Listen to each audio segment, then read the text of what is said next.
صدای دلنشین میتواند فضا را دیگر بسازد و یک لحظه میتواند که خاطره شود. یک صحبت صمیمی میتواند که روحیه انسان را بالیده بگرداند. درود میگوییم به همه شما بینندگان عزیز تلویزیون دوشنبه. نخست نشر شو برنامه رنگ و رنگ است پیشنهاد شما از تلویزیون دوشنبه. دوستان عزیز، هدف از تهیه و پیشنهاد این برنامه در آن است که ما در هر یک نشر برنامه چهره‌های شناخته کشور، چهره‌های هنر، موسیقی و صنعت را دعوت کرده، آن افرادی که مخصوصاً با هنر نوتکرار خود میان مخلصان جایگاه مخصوص پیدا کردن دعوت می‌سازیم. اطراف اشتراک در آزمون‌های بین‌المللی و اطراف هنر و مهارت و نوین‌ترین ایجادهای آنها صحبت می‌کنیم و کوشش کردیم که در نشر یکم برنامه یکی از چهره‌های موفق را دعوت بسازیم و این نوبت نیز دعوت ساختیم چهره موفقی که حالا جوان است ولی موفقیت‌های زیادی را به دست آورده است. غالب چندین آزمون‌های سطح بین‌المللی است و این چنین یک هنرمندی جوان است، هنرمندی محبوب است. این هم باشد فروخ حسنوف. شما را خوش آمدید میگیم. سلام باشید، سربلند باشید. اولا سلام و درود خود را به تمام بینندگان تلویزیون دوشنبه میرسونم و از شما به شما رحمت کلام میگویم برای اینکه امروز تکلیف کردید با برنامه بسیار هم زیبای رنگ و رنگ. امیدوارم که صحبت امروزه ما بسیار صمیمی خواهد بود، بسیار رنگ و رنگ خواهد بود. به همه تماشابینان تماشای نغز را خواهانم. سلامت باشید فروخ، بار دیگر خوش آمدید و البته شما در اینجا گفتید که یک برنامه رنگ و رنگ می شود و البته از عنوان برنامه نیز این چیز معلوم است چون که در برنامه رنگ و رنگ البته بخش‌هایی هستند که با کلی از هم دیگر با همون خصوصیت‌های رنگ و رنگیش فرق می‌کنند. از این برنامه رو عنوان گذاشتیم رنگ و رنگ. امیدوار هستیم که امروز با حضور شما برنامه البته یک رنگ دیگر می‌گیرد. سربلند باشید، من هم این چیز رو از شما انتظار هستم. سلامت باشید. فروخ میدونید چی در آغاز هر صحبت من فکر می‌کنم که اگر آغاز همون صحبت یک ترانه صدا دهد باز هم برنامه رنگ دیگر میگیرد. با جان و دل. چی میشه یک ترانه خوبی خود رو این حال پیشنهاد تمام بینندگان تلویزیون دوشنبه بگردانید. با جان و دل. کدام ترانه رو پیشکش می‌سازید؟ سرودی اولین باشد سرودی با زبان روسی میشود، نام دارد ولوبلیان یعنی عاشق. این سرود ما تقریبا 2 هفته اگر خطا نکنم 2 هفته پیش برآورده بودیم و با یکی از لیبل هایی که در تمام دولت های SNG یعنی بسیار معروف است، این نام دارد ژارا میوزیک و با آنها ما همکاری رو آغاز کردیم و این خیلی هم گویم اگر خطا نمیکنیم اولین تاجیکی که با لیبل های روس روسیه فدراسیون روسیه همکاری کردن این هم ما هستیم. اولین شود و آخرین نشود. به همه هنرمندان من موفقیت خواهانم چون که اینقدر لیبل های کلان دنیایی شما را میتوانند به همه منمون هدف هایی که شما در حیات دارین رسونند. بیاین یک جای گوش میکنیم، سرودی نغز است. باشد با هم دیگر گوش میکنیم، بعد از آن میگذاریم با بخش اولی برنامه رنگ و رنگ.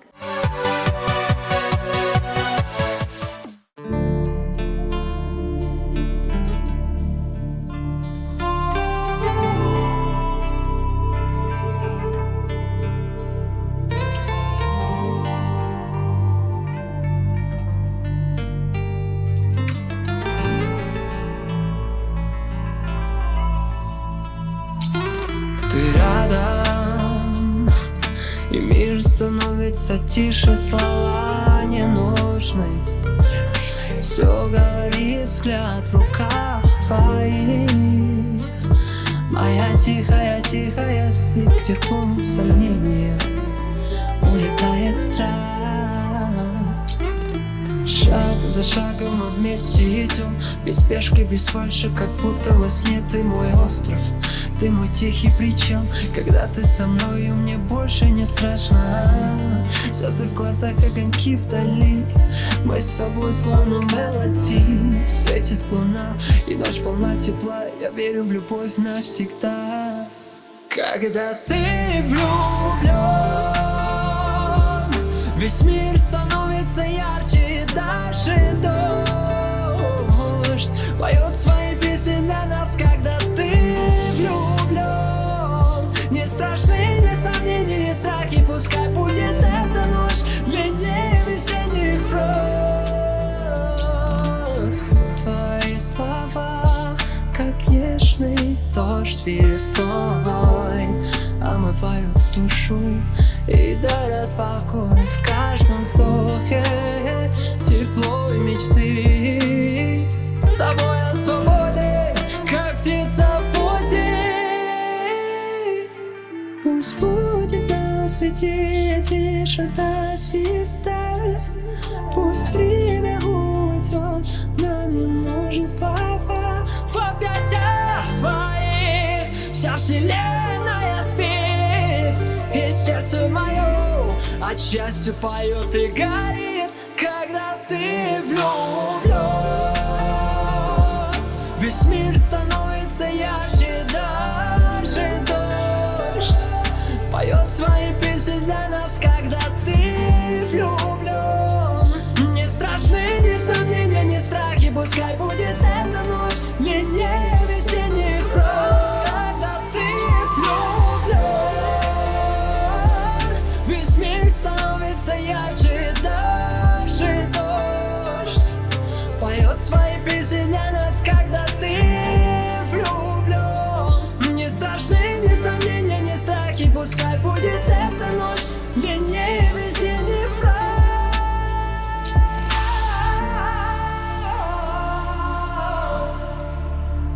Весенних роз, когда ты влюблен.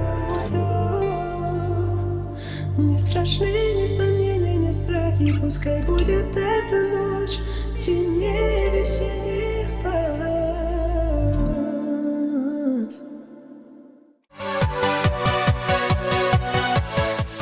بسیار هم یک ترانه دلنشین بود با هم دیگر شنیدیم و سپاس میگویم برای شما. صدایتون خسته نگردد و چون گفتیم که بعد از شنیدن ترانه آغاز میکنیم بخش اولی برنامه رو و بخش ما چنین از فروخ عنوان داره جرأت یا حقیقت. یعنی که در این بخش من یک چند سوال برای شما پیشکش میکنم. شما اگر خواهید میتونید حقیقت گفته با سوال ما پاسخ گردانید. اگر سوال ما برای شما پسند نباشد پس میتونید جرأت رو انتخاب کنید و در این حالت البته ما برای شما یگان درخواست میگذاریم شما باشید اجرا میکنید. قبول. فهم است؟ یگان مشکلی ندارد؟ نه بین آغاز کنید. آغاز میکنیم.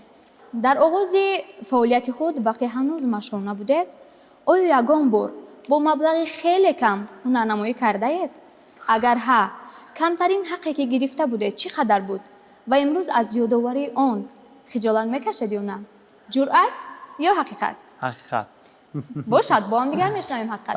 بسیاری‌ها میدونند ولی این چیز مخفی نیست. من در یک چند اینترویوی خود گفته بودم که یعنی فعالیت کاری خود را از اول چه خیلی آغاز کردیم همینا فقط نقل کرده بودم و تا حاضرم اگر انسانایی که حالا ما را نمیشناسند با من هم صحبت شدن من حتما از این روزهای عجایبی زندگی خود کم کم قصه میکنم. چون که این روزهای وزین بودند که در وزین هم نبودند. این روزهای رنگ و رنگ بودند که امروز مرا به کدام مرتبه رسوندند. خیال میکنم که همش با همون مرور زمان و با همون وقت ساعتش اجرا شده است.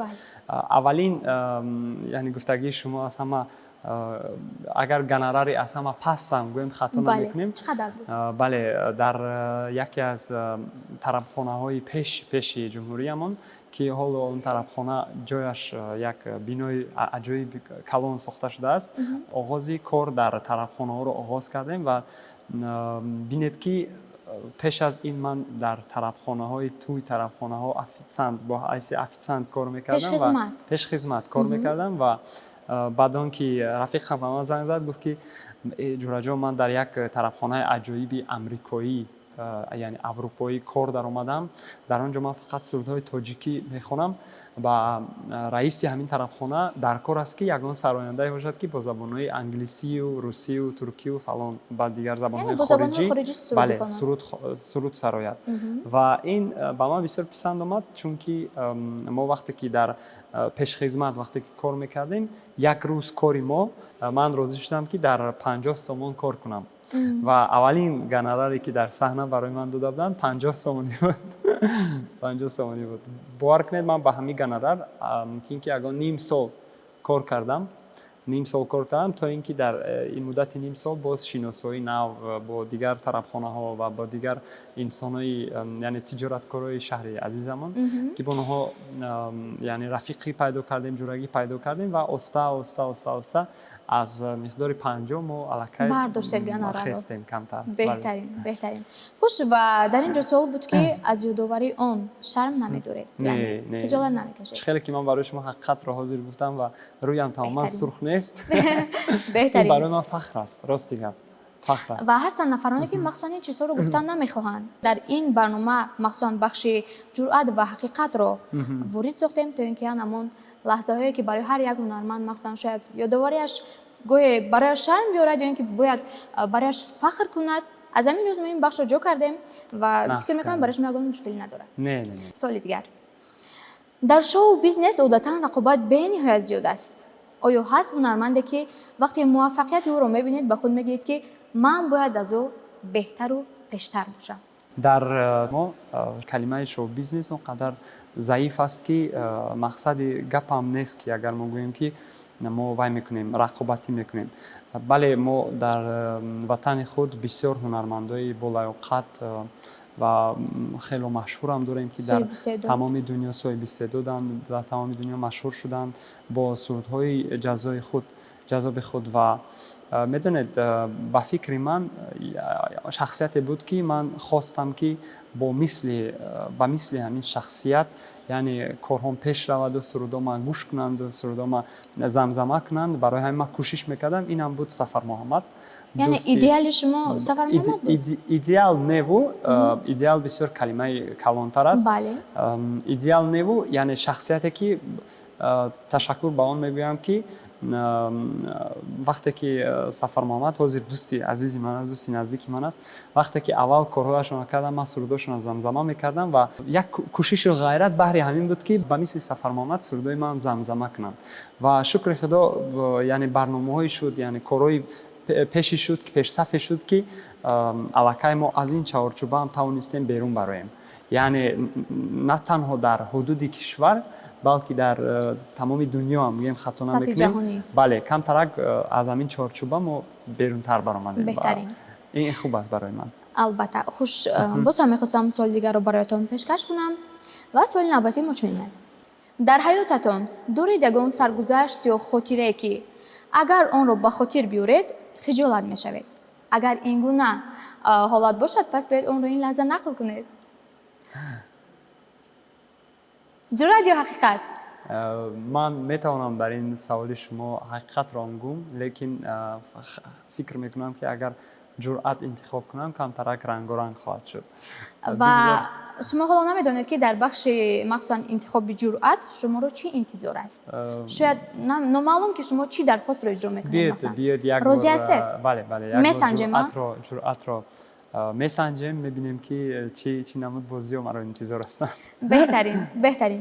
пас шумо ҷуръатро интихоб кардед ва мо дар ин ҷо аз коргардони барнома хоҳиш мекунем ки он чизе ки махсусан мо дар бахши ҷуръат барои Фаррух Ҳасанов интихоб кардем, онро биёранд то ки Фаррух бубинад. Фаррух, мо барои шумо гуфтем ки номаълум аст ки махсусан дар интихоби ҷуръат шуморо чӣ дархост ё ин ки супорише интизор аст. аниқтараш супориш. ва айни ҳол акнун мо аз коргардон хоҳиш кардем ба он чизе ки омода кардаем овардан. мекушоем ва мебинем ки дар дохили он чӣ аст. ман кушам? беҳтарин мешавад шумо кушоед.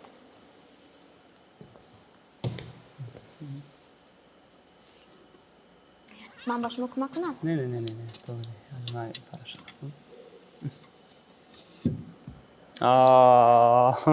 хуш, чӣ будааст? хуш, бинандагони азиз, бубинед ки Фаррух Ҳасанов аз ин чиз тамоман тарс надорад ва ман ҳоло ногуфта он кас худашон дар даст гирифтанд.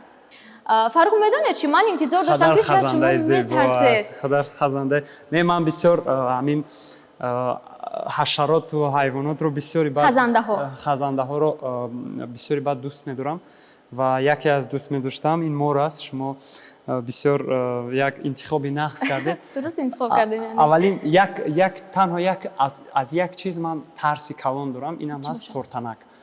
бале, яъне бисёри инсоно аз баландӣ, аз танҳоӣ, аз торикӣ, аз Метарсанд? ягон чиз дигар тарс доранд ё аз самолёт. ва манам бошад тарси ман аз чи аст? Аз тортанак аст ва тамом. бинандагони азиз, фикр мекунам ки Фарух Ҳасанов наметарсанд, чунки аллакай ҳатто дар гарданашон овезон кардан инро.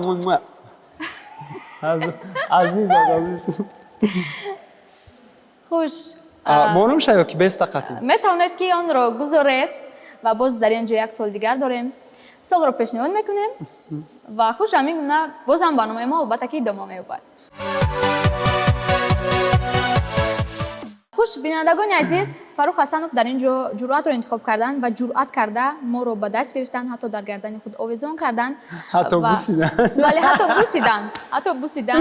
Ин чизро ҳамаи шумо низ мушоҳида кардед. ва акнун боз ҳам як соли дигар дорам дар ин ҷо барои Фарух пешниҳод мекунем ва мебинем ки Фарух чиро интихоб мекунад, ҷуръат ё ҳақиқатро. Соли охирин барои шумо.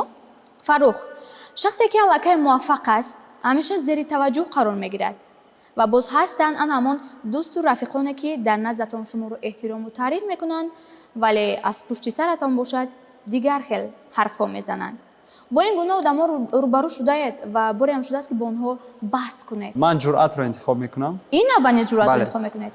аз коргардони барнома хоҳиш мекунем ки омода бошанд, чунки Фарух боз ҳам ҷуръатро интихоб кард. рафтем. мо метавонем ҷуръатро Бале, дубора чаро интихоб не? кунем. Мешавад.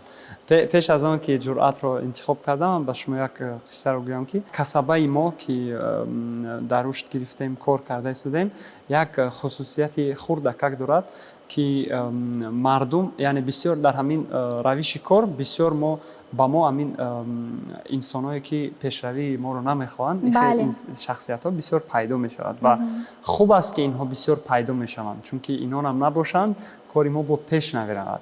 Инҳо ранги мотори вай чамбараки даруни мошин ҳастанд барои мо. Агар инҳо набошад кор намекунем мо. Хуб, мо барои ҳамино кӯшиш мекунем, хусустар мо барои Пешравӣ шунавандагон, барои азизони дил кӯшиш мекунем ва ҷойҳое шудааст ки яъне ҳамин инсоное ки ба мо гандагӣ мекунанду пешравии моро намехоҳанд, табдил меёбанд ба дӯстони наздики мо, табдил меёбанд ба шунавандагони мо. Инам ҳаст як ҳадафи калони ман. Бисёр як вақти хубе аст ки вақте мебинӣ ки одам иваз мешавад, бисёр Тағйир аҷиб. меёбад. Бале. аз коргардони барнома хоҳиш мекунем ки он чизеро ки махсусан дар бахши ҷуръат мо барои Фарух Ҳасанов омода кардем биёранд. омода ҳастед ки бикушоед, бубинед ки боз дар дохили ана ҳамин шиша чи аст? чӣ супорише боз ҳам шуморо интизор аст? Кушоям? кушоед.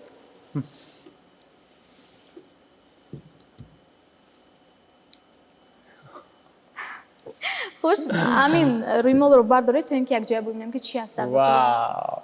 супоришои мо фикр мекунам имрӯз барои шумо на чандон сангин аст, Фарух.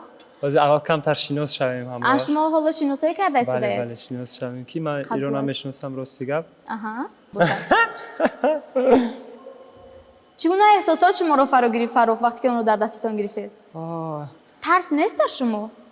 Не, оқадар тарс нест, вале камтарак ношиносем, барои ҳамин ба ман вай шуда истодааст. Камтарак ҷолиб тофта истодааст. Нохунош камтарак тез, баланд аста? нохунош камтарак баланд, лекин пӯсташ аҷоиб, як сумкаи нағз мешавад. бинандагони азиз, чӣ гуне ки мебинем аз уҳдаи ин бахш низ Фарух Ҳасанов ба хубӣ баромадан ва мо аксуламали Фарухро дида истодаем ки он кас тарсе надоранд. ман баръакс фикр мекардам, шояд фикр кардам ки Фарух Ҳасанов метарсанд, вале дар ин ҷо баръакс шуд. бинандагони азиз, ин буд бахши ҷуръат ё ҳақиқат ки бо Фарух Ҳасанов албатта баргузор кардем ва ҳамаи шумо мушоҳида кардед ки Фарух чӣ қадар як ҷуръати хубе доранд ки наметарсанд ҳам ҳақиқатро интихоб кардан, ҳам ҷуръатро интихоб кардан, махсусан анамон хазандаҳоро дар дасташон гирифтан. ва ёдрас мешавем ки ин хазандаҳое ки дар барномаи мо иштирок варзиданд аз бинои савдои душанбе мо, махсусан аз Зверополис буд. сипос мегӯем барои онҳо ки барои мо фароҳам овардан ин шароитро, онҳоро ба ин ҷо овардан. хуш, Фарух, боз ҳам дар ин ҷо суҳбатро албатта бо шумо идома медиҳем. солҳои мо боз барои шумо дар пеш ҳастанд. Саломат бошед. و البته باز هم در اینجا صحبت رو اطراف فعالیت ایجادی شما البته ادامه میدیم و در اینجا میخواستم یک سوال برایتان پیشنهاد کنم. مخصوصا چند قبل شما در شبکه اجتماعی ترانه رو پخش ساختید با نام وطن. این دویت است که شما این ترانه رو مخصوصا با سراینده ازبکستان شاخرولو عبداللهیف اجرا کرده اید. واقعا بسیار هم یک ترانه میدونید جذاب است، یک ترانه دلنشین است. هر نفری که آن رو گوش میکند حس وطن دوستیش باز هم بلندتر می شود. باید اطراف ایجادی همین سرود صحبت کنیم. شاخرولو عبداللهیف یکی از تجارتکارهای کلانی دولت برادری همون ازبکستان هستند و بسیار هم آوازی خوب دارند، بسیار هم ایجادیات خوب دارند و آن کس یک دوستی نزدیک یک برادری من است. یعنی آنها با همون کارهای بیزنسیشون رفت و بیا دارند، تجارتیشون رفت و بیا دارند و برادر من از من خواهش کردند که ما با همراه شاخرولو دوستی و رفیقی پیدا کنیم. ما هم دوست شدیم، در تماس شدیم و وقتی که من با تاشکند سفر کردم با من بسیار یک مهمان‌نوازی خوبی ازبکی را نشان دادند. بعد ما با یک خلاصه آمدیم که یک سرود با زبانی تاجیکی و ازبکی، با زبان‌های تاجیکی و ازبکی یک سرود برابر کنیم. ما اصلا بسیار انتخاب کلان داشتیم، یعنی در موضوع عشق، در موضوع یگان موضوعی که بسیار سراینده‌ها استفاده می‌برند. خصوصا بعد در یک نقطه آمدیم که ما خواستیم هر دویمون با زبان تاجیکی و ازبکی یک سرود در وصف وطن و در آن سرود هم همه نازکی‌های یعنی پاتریوتی که ما داریم، وطن دوستی که ما داریم، همه نازکی‌ها در آن سرود در آوردن و همه خیلی ایده در سری ما آمد و در یک جایگی، در یک جایگی بله، در استودیوی آن کس. بعد ما در یک شبانه روز، یعنی از شب کار آغاز کردیم و تا صبح دیگر روز الکی ما همون سروده با تمام وای کردیم. پلانش رو جابجا کردیم، نقشه‌اش رو با اتمام رساندیم و وقتی که من الکی به تاجیکستان آمدم گروه ایجادی شاخرولو الکی از پای کار بودند، یعنی مسئله سخن‌هاش یعنی به زبان ازبکی، مسئله ساخت سرود، مسئله یعنی موسیقی این سرود همش رو کاربری کردند و یک برادر عزیز ما، یعنی دوستی عزیز ما بسیار هم با لیاقت هستند، سعیدا سخنانی همین سرود رو نوشتند و وقتی که ما سرود رو به اتمام رساندیم از وزارت فرهنگ با ما فرمان آمد که روزهای دوستی، یعنی شام دوستی خودمونی صنعتی تاجیکستان ازبکستان در سروران دولت برگزار می‌گردد. با اشتراک سروران دولت برگزار می‌گردد و همون روزهایش معین شد و با سری من همین دیگه اومد که بیاید همین سرود من پیشنهاد کنم در وزارت فرهنگ، یعنی چی میگویم. بعد استاد عزیز ما اکای بحریدین از وزارت فرهنگ که همین برنامه‌ای که بیرون از کشور میشوند عهده‌دار هستند این برنامه را، رژیسور همین برنامه، با اون کس پیشنهاد کردیم، بسیار حلاوت بردند و خواستند که این سرود در این شام زمزمه شود، بله صدا شود. و ما هم از روده این کار به حد خوب برآمدیم. یعنی که خوب استقبال شد ترانه به در حد اونجا. خوب استقبال شد، به حد. ما این استقبال رو ما حتی در معنی سری خودم وای نکرده بودیم، انتظار ندیده بودیم. این حال امکان است که آن همین سرود را برای تمام بینندگان عزیزی که این لحظه ما رو پیگیری کرده شدن، ما رو تماشا کرده شدن، با صدای زنده کمیش رو زمزمه کنید. وطن این خنده طفلان شوخی نو قدم است، وطن این سفره با یک نان گرم و چای دم است، وطن این دستی دعای مادران بر سفر است، وطن این جانی من است و نور ایمانی من است، وطن در نقش زیبایی خواهران چهور است، وطن در بختی ادای خدمت جان پسر است، وطن در هر نفس و هر نظری باید بود، وطن این جانی من است و نور ایمانی من است. ای هم زمین ای هموطن، سوگند به تو سوگند به من، حفظش نمایم جان کنم فدا. همزمین ای هموطن سوگن به تو سوگن به من حفظش نمایم جان کنم فدا.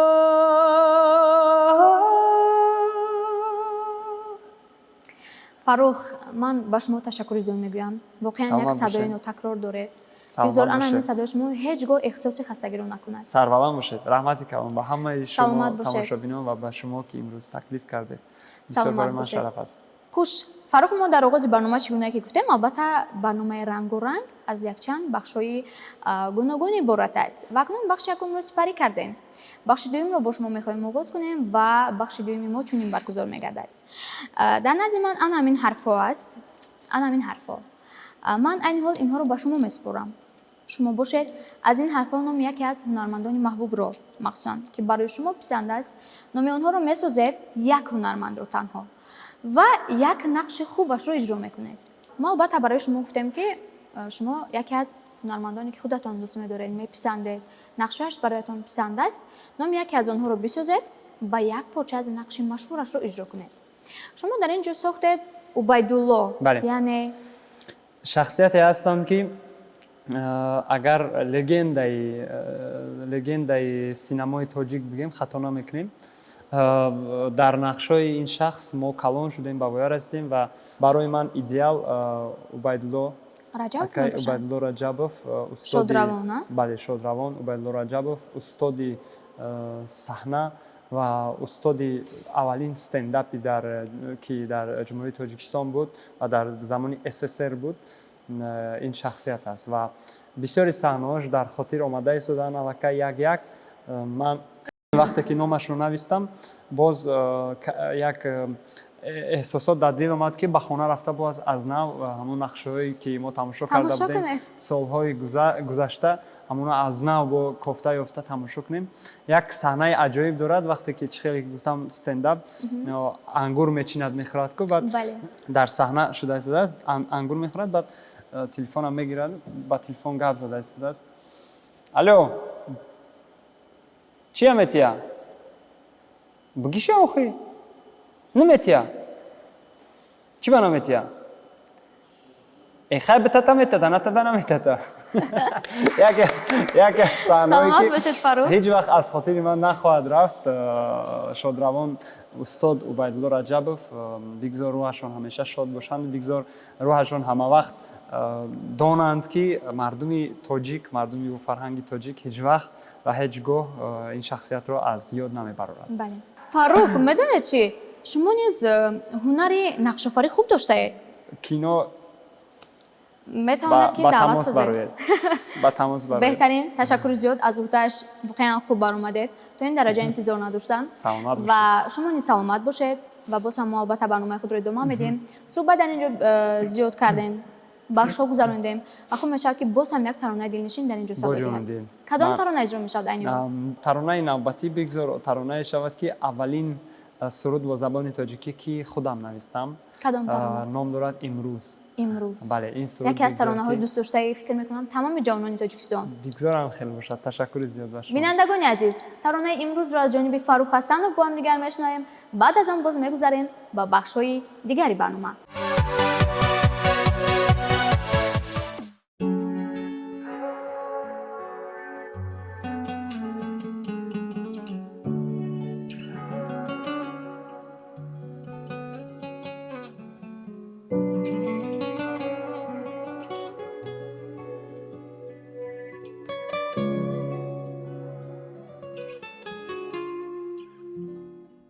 امروز تو یاری من بمان فردا کناری من بمان شبها خیال من بمان شبای سرد تو ماه من بمان امروز تو یاری من بمان فردا کنار من بمان شبها خیال من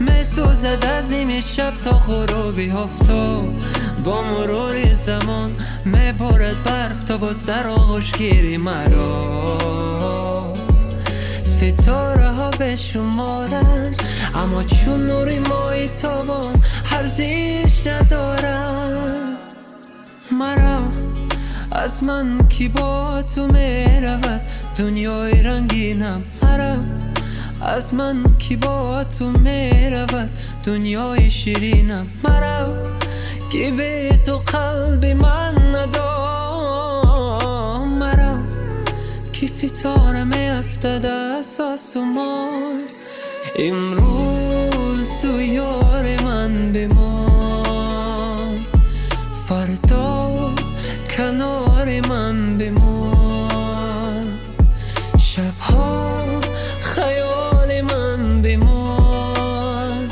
شبای سرد تو ماه من بمان امروز تو یار من بمان فردا کنار من بمان شبها خیال من بمان شبای سرد تو ماه من بمان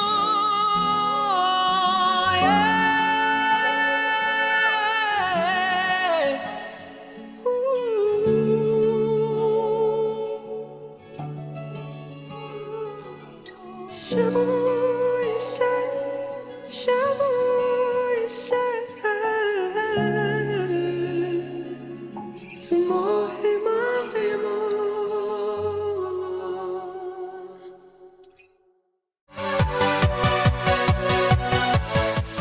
بسیارم ترانه دلنشین در اجرای فروخ حسنов. سپاس میگویم فروخ. سلامت باشید. بسیارم ترانه خوب با هم دیگر شنیدیم. بینندگانی از امیدوار هستم که این ترانه برای شما نیز پسند آمد و یک روحیه خوب برای خود گرفتید. و نیاز باشد بخش سوم رو با فروخ حسنов آغاز میکنیم. فروخ بخش سوم ما چنین است که من در این بخش برای شما سوالهای کوتاه پیشنهاد میکنم و شما باشید البته آن چیزی که اول در فکرتون میاد همان رو ابراز میکنید، یعنی همان رو میگوید. من فهمیدم. برای شما مشکل نیست چیز. نه 20. بله میرویم. اما در ست بله. بخش ما عنوان دارد حاضر جواب، یعنی که شما باید حاضر جواب باشید در اینجا. میرویم. سه چیزی که شما رو زود عصبانی میکند. دروغگویی، فریبگری و قرض را نآوردن. قرض را نآوردن. اینجاش بسیار جالب. در وقتش. سوال دیگر. شخصی که بیشتر از همه به او باور دارید. بیشتر از همه با او باور دارم البته که مادر من. باره شده است از کسی بخشش پرسیدن خواهید ولی نتوانید. نه هیچ خیلی که دلم نمیشد، فقط میخوام بخشش پرسم یگان گپ باشد. شهرت زندگیتان را آسان کرده این که مشکل. هر دو طرف. در زندگی بیشتر از همه از چی میترسید؟ از زندان. باره شده است با موفقیت کسی حسد ببرید. بله شده است.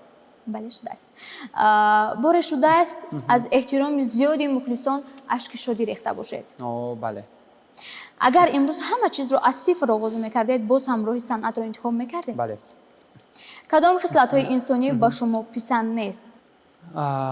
درویه بودن. فروخ. پول یا آبرو؟ آبرو. کدام کار یا چیزی را مردم در زندگی هنرمندان خیلی آسان تصور میکنند؟ وقتی که انسان ها شما را در یک منبری بلند میبینند، در یک یعنی رزولتات خوب میبینند، فکر نمیکنند که تا چی اندازه ما عذاب کشیدیم و همین تا اون قله رسیدیم. بله با اون قله رسیدیم در نظر مردم نمیتواد، برای اون که وقت بسیار گذرنده است، تیز گذرنده است.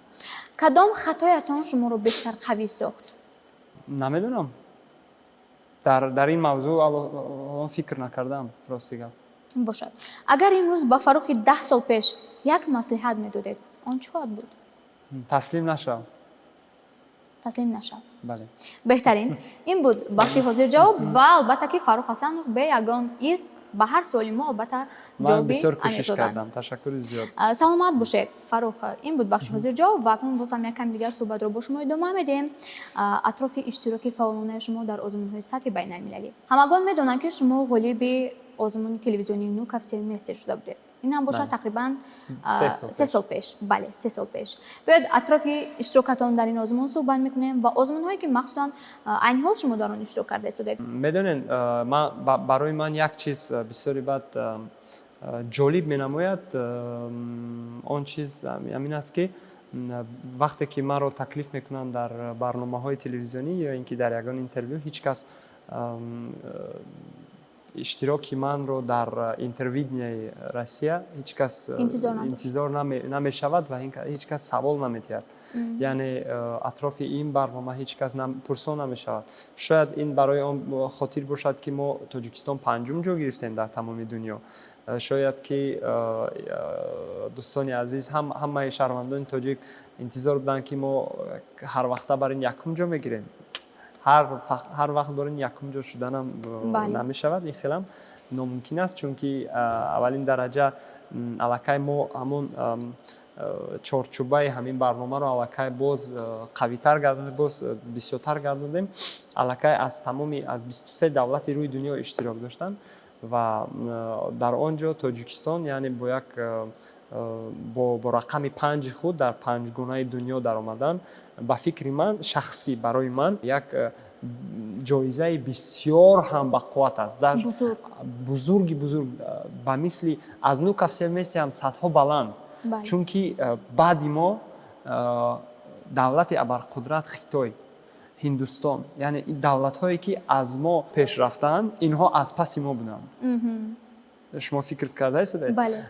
اطراف نو کفسه مثل ما بسیار صحبت کردیم. بله ما وای نداشتیم باوری نداشتیم که تاجیک در فدراسیون روسیه و نه تنها در فدراسیون روسیه در تمامی دولت‌های اسنگ یعنی اشتراک می‌ورزد. برای تاجیک اشتراک ورزیدنش علاقه در آنجا یک بریدن کلان است. من کوشش کردم در همین سطح که همین استراتیپ رو من علاقه وای کنم، مخم کنم و بریدن من در این برنامه نه تنها یک بریدن جایزه و بریدن پولی بود، این بریدن پلیتیکی بود. از دیگر طرف نگاه کنیم برای که وقتی که من غالب گشتم در صحنه ناترسیده گفتم که ما فقط استا نیستیم. بله. ما فقط استاگین ما فقط خانه‌های شما را نمی‌سازیم. ما میتونیم بیایم شما را ببریم، پولتون را بگیریم، ابرد نرویم. بهترین فروخ و وقتی که شما در صحنه ترانه اجرا میکردید واقعا آن همون آزادی شما من فکر میکنم علاقه همه اعضایان حکمان رو این علم بود برای آنها. این آزادی نبود، این علم بود. بله علم استا و حتی شما باوری گفتید که من غالب میشوم. بله من باوری داشتم، سخت باوری داشتم. این باوری از کجا بود؟ نمیدونم، شاید ناتیاری من باشد. من برای که تیار نشده بودم داشه خیلی گویم اگر مقصد چه گویم پیش از برنامه ها آدمو سرایندام میروند 3 ماه 4 ماه تمرین میکنن، مشق آواز میکنن، سرود انتخاب میکنن. من خیلی نبود، من 2 سرودی تیار کردی رفتم، 2 سرود یک لباس. با 2 ترانه تیار شما غالب جای اول گشتید. بله ما توانستیم که با یک بریدن، با یک آواز، با یک غالب آمدن، با یک صدا ما توانستیم که یعنی یک صدای من 10 میلیون صدای تاجیک شد که گوید به آنها که ما هنرمند و ما یعنی تالنت آدمای تالنت بسیار داریم، صنعتکاران خوب داریم. بله. اکنون وقت رفته شده است، در پیش باز یک بخش دیگر داریم. بله. این بخش نهایی برنامه است و می‌خواستیم که این بخش رو البته با شما برگزار بسازیم و بعد از آن آیسته آیسته می‌گذاریم با فرجام برنامه رنگ و رنگ. خوش بخش نهایی برنامه ما چنین است. در این بخش البته ما از کوچه برآمده درخواست مخلصان شما رو قبول میکنیم، آنها رو به نوار میگیریم و البته در اکران برای شما پخش میسازیم. شما باشید تماشا میکنید، میبینید که آن نفرانی که پیگیر استعدادهای شما هستند، پیگیر سرود و ترانه های شما هستند، از شما چی درخواست میکنن؟ شما باشید در همینجا درخواست آنها رو اجرا میکنید. زور قبول است؟ بله. پس از کارگردانی برنامه خواهش کرده میشه که نوارها رو در اکران پخش بسازند. السلام علیکم. بله میشناسم فاروق حسنوف، یک از سراینده‌های دوست داشته ترین من است. بسیارتر سرودهای امروز و فاصله ها رو گوش میکنم، دوست میدارم و درخواست من از فاروق حسنوف همین است که میخواستم یک کنسرت زنده برگزار گردد ва албатта ки мо мерафтем дастгирӣ мекардем. ما در اینجا از مخلصان شما سوال کردیم که فرخ حسنов رو میشناسید، کدام ترانه‌هایش رو میپسندید و از او چی درخواست دارید. خوش نه. دیدم که آنها چی گفتن. بسیار تشکر زیاد برای اون که هر دفعه که من شنونده خود رو یا تماشابین خود رو با لب خنده میبینم باور کنید طعمم بسیار خوب میشود. کنسرت درخواست کردن کنسرت. بله. راستی گپ ما یک ماه پیش کنسرت مونده بودیم در شهر دوشنبه و عذر زیاد که با خواهر عزیزم رساندن نتوانستیم این خبر خوش رو. شما نبودید در این کنسرت و در آینده اگر ما بنقشه گیریم حتما وای میکنیم در صفحه های اجتماعی خود خبر میدیم. با خبر باشید. سلامت باشید. باز نفر دیگر است. باز. بله. البته میشناسم فرخ حسنов رو، سرودهایشان رو گوش میکنم. بسیارتر سرودی جهانم رو معقول پسند میاد به من. درخواست من سرودی جهانم رو برای ما زمزمه کنند. سرود جهانم را از شما درخواست کردن. با جان و دل. مرحمت. با جان و دل. من با یک طبع خوب برای خواهر عزیز سرود جهانم رو زمزمه خواهم کرد. مرحمت. از من اگرچه نیستی در یادم به وفا کرده مرا آخر تنها ترینه در این دنیا با دیگر هم نشینی آن جایی که با من بودی بیر آمدی و دیدنم برفتی بسودی تونستی جهانم از خود بذارم عمر به تنهایی وقتی که نیستی دنیا به چشمم خالی حالم تباه شد از روزی که رفتی. بسیار هم صدای دلنشین، اجرایش خوب، صمیمی و میدونید وقتی که ما برای نظر مخلصان شما رو پرسیدن رفتیم البته با کوچه های دوشنبه شهر عزیزمون نفر نیست که شما رو نشناسد. وقتی سوال میکنیم شما فرخ حسنов رو میشناسید میگم بله یکی از سراننده های محبوب جهانی تاجیکستان است. باز هم هست نفرانی که اندیشه خود رو ابراز کردن با هم دیگر تماشا میکنیم. با جان و دل. با جان و دل. فرخ حسنов یکی از سراننده‌های مشهور تاجیکستان باشه که سرودهاش به نهایت زیبا هستند. من سرودهای فرخ حسنов را گوش میکنم و او یکی از بهترین سراننده‌های مشهور تاجیکستان است. آرزوی من همین است که او در تمام دنیا نمره یک باشد. درخواست نگذاشتن، آرزو کردن برای شما که همیشه در تمام دنیا رقم یک باشه. رحمت کلام که شما موسیقی مرا دوست می‌دارید برای من یک فخری عزیز است. فخری کلام است. تشکر. سلامت باشید. باز هم نظر میکنیم. باز باشد. Фарух Хасанов, мы очень гордимся вами, то, что вы подняли честь, гордость нашей страны, то, что молодежь так идет вперед. Мы все восхищаемся, мы все поддерживаем. Вы очень молодец, огромный молодец, то, что не сдались еще в чужой стране, в России там. Мы также просим вас, чтобы вы еще раз пели вот песню «Как любовь твою понять», песня Джонни, то, что вы пели на сотке. И мы все ваши концерты посмотрели, мы вас поддерживаем, комментируем. Мы за вами постоянно. Спасибо огромное вам. این بود نظر مخلص شما. سلامت باشید خواهر عزیز.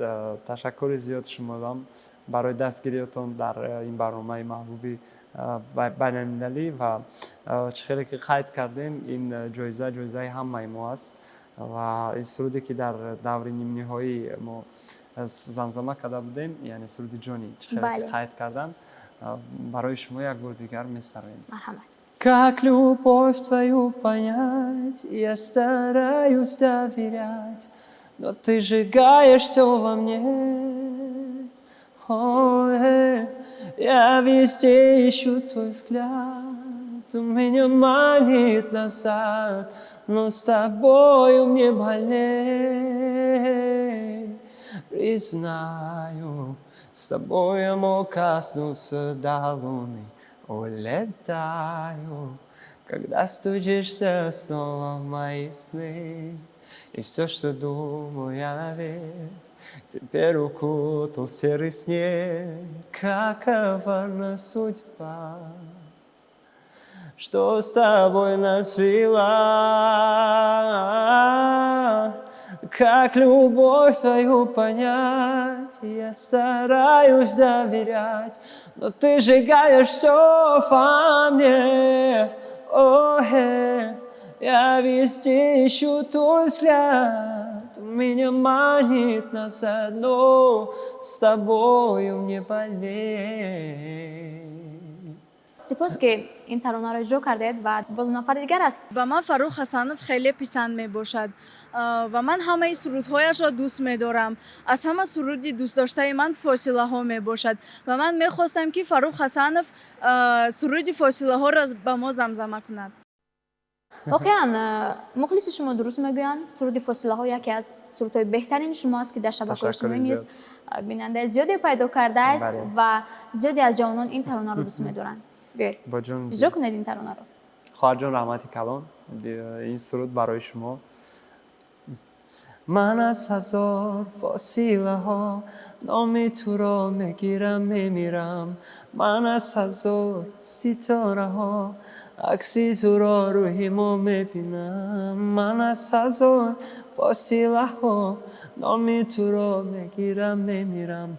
من از هزار ستاره ها عکسی تو را روی ما در دل جا.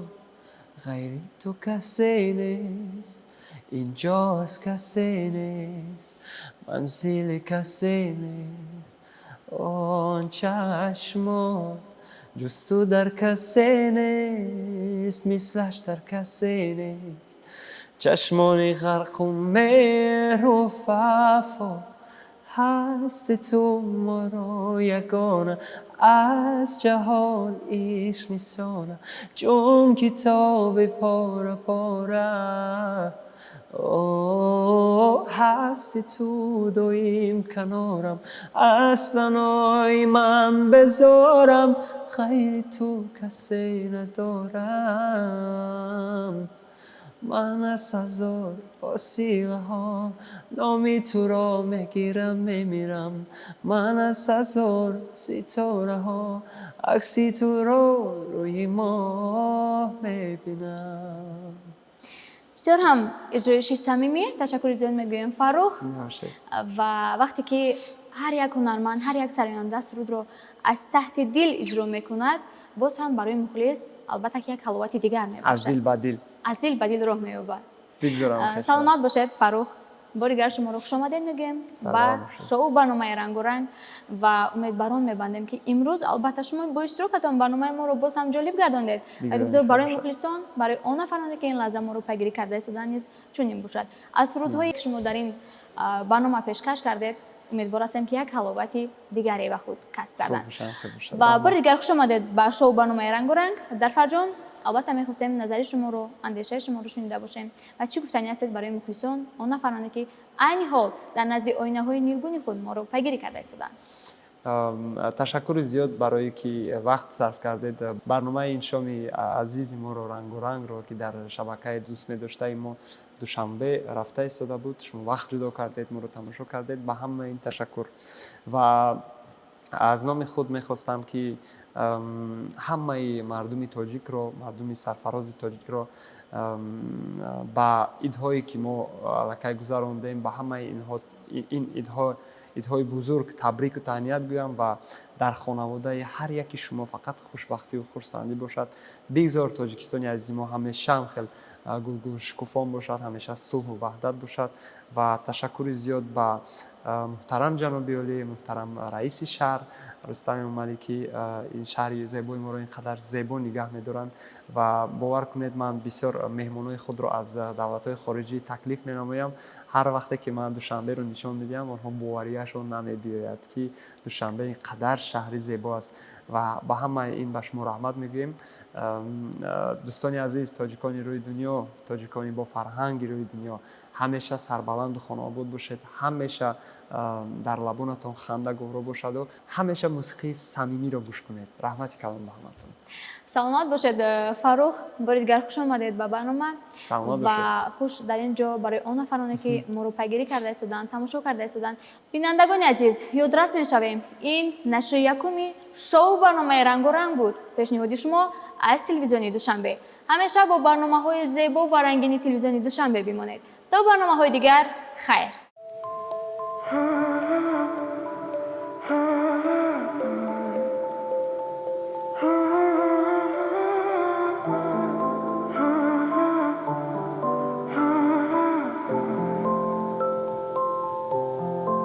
شمالی تیرما دور آرد به یادم چون برگی خسا میریزن آرزوهایم حالا من پسمانی آن روی پرناری تو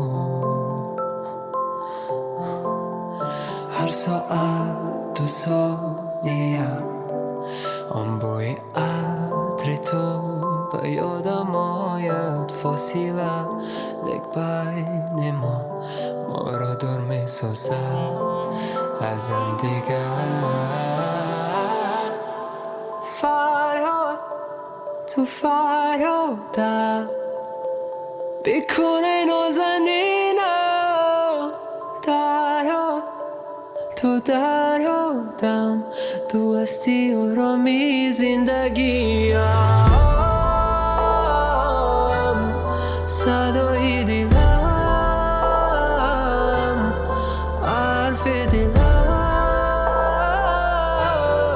حرف دلم حیات منی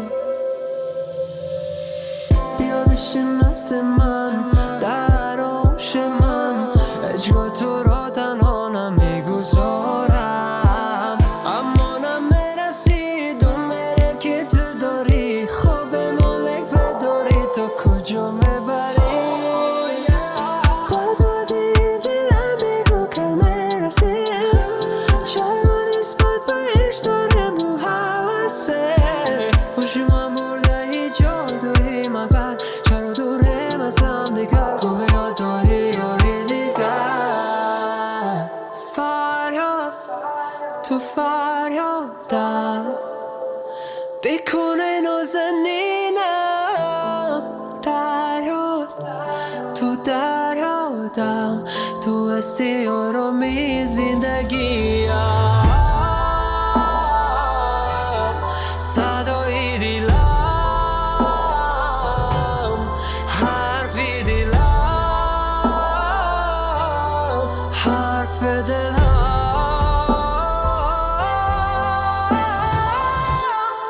فریاد تو فریادم بیکنه نازنینم دریاد تو دریادم تو هستی آرامی زندگیم صدای دلم حرف